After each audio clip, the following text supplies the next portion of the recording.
Jedná se o naprostou dohledatelnost, transparentnost, kterou vlastně vám se musím přesto teda já vám něco pustím. Nejenom ta kvalita výroby, kterou se chceme zaštiťovat a zaštiťujeme nás jak si bude provázet a provází, je to i servis, který vám poskytujeme.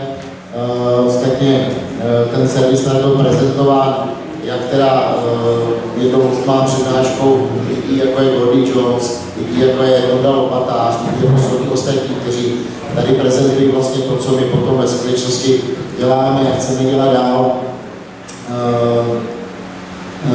Jednou z těch věcí, která tady byla prezentovaná ráno nebo dopoledne, byly zpracované data z kontroly užitkovosti.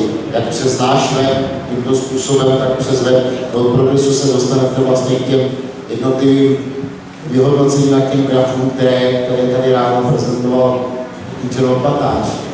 Něco málo teda k té inovaci technologie, kterou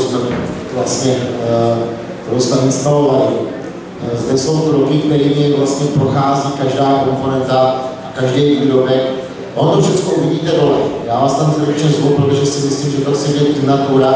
Jakýkoliv moje povídání bude pustou teorií. To znamená, je tam dole pro vás připravený na každém pracovišti, dá se říct schéma. Jsou tam lidé, kteří vám jsou schopni zodpovědět otázky jakýkoliv druhu. Můžete si to všechno vyfotit, můžete si to projít do šroubečku, to, co budete chtít vidět, tak aby skutečně to, co říkáme, mělo nějakou váhu.